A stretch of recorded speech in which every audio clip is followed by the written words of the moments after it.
Padre, Dyan ako. medyo lumayo kayo at baka kayo madamay. Hindi yung Diyan lang kayo sa paparating. gilid. Oo, Sino ba ang mandarin. kakausapin, Rosa?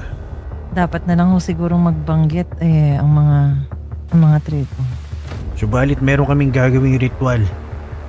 Itong ritual na ito ay mahalaga sa aking kumpadre. At ikaw ay kasali dito, Rosa. Handa na ang lahat. Dyan na. Uulitin ko, mga kamag-anak, pumapayag ba kayo sa desisyon ng ama nyo? Oo, umapayag kami. O dakilang diwa, tagapag-ingat ng hangin, apoy, tubig, at lupa. Sa oras na ito, ako'y dumudulog sa inyo. Linisin mo ang aking isipan sa anumang pagdududa, sa gawaran, kapayapaan, sa silangan, ako'y yumuyuko, sa kanluran, ako'y nagbubunyi, sa hilaga, tinatanggap ko ang karunungan, sa timog, tinatawag ko ang lakas, lupa, ikaw na nasa sip na pupunan, iyong hugasan, ang bakas ng masamang lahi, tubig, ikaw na dumadaloy sa mga ugat ng buhay. Pawiin mo ang natitirang bakas ng kadiliman, hangin.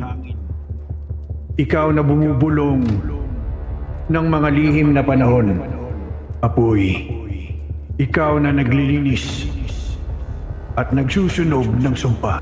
O mga ninuno, mga bantay na dugo ng diwa, hinihiling ko ang inyong basbas.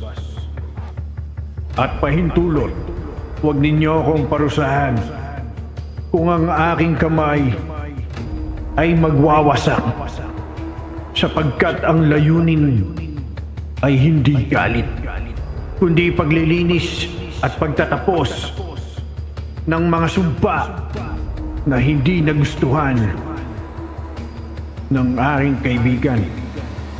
Ngayon sa harap ng liwanag ng buwan at apoy at ng lupa, isinasara ko ang aking sarili sa takot at binubuksan ko ang pintuan sa ngalan ng apat na elemento at ng espiritu ng batas.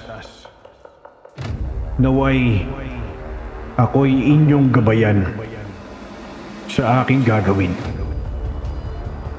Sa mga kamag-anak, gusto kong maghabilin kayo o kung ano man ang gusto nyong sabihin sa inyong ama bago natin gawin ito. Ano ba ang huling habilin nyo? Itay, Anak. tandaan mo hindi ka na mag-isa. Sabay-sabay nating haharapin ang patutunguhan ng mangyayari sa'yo. Magiging tao kang muli. Naniniwala akong magiging tao kang muli. At pagkatapos nun tayo, uuwi ka sa atin. Sasalubungin ka namin ng aming pagmamahal na kailanman ay hindi matatanggal ng iyong pagiging dugawan. Tay, andito kami para sa'yo. Di ka namin iiwan. Oo, masasabi ko lang, Itay, sa bawat desisyon na iyong ginagawa at pinag-iisipan, sa bawat problema na ang pamilya ng ating pamilyang pinagdadaanan, hindi ka mag-isa, kasama mo kami at karami mo kami. Dito kami palagi para sa iyo. Lolo, kaya mahal naman namin lahat, Lolo, lalo na ako. Alam kong kakayanin mo to, Lolo. Kaya aantayin namin sa bahay na umuwi ikaw. Mahal na mahal kita, Lolo. Kahit ano man mangyari, mga pamilya ko, anak, tsaka po, lagi niyong tatandaan na kung ano man ang problema ng isa ay problema ng lahat. Magtulong-tulungan kayo at hindi pagiging madamot ng pagiging masaya. Lagi niyong tatandaan na alagaan niyo sarili ninyo kung ano man mangyari. Yun lang, Padre. Tatanggalin ko na ang ginawa kong apoy. Sa ngalan ng nag-aalab na liwanag at ng hangin na saksi sa bawat paghinga. Tinatawag ko ang anino ng lahi ni Siper, ang anak ng dilim na isinilang na may hatid na sumpa sa unang hinga ng mundo.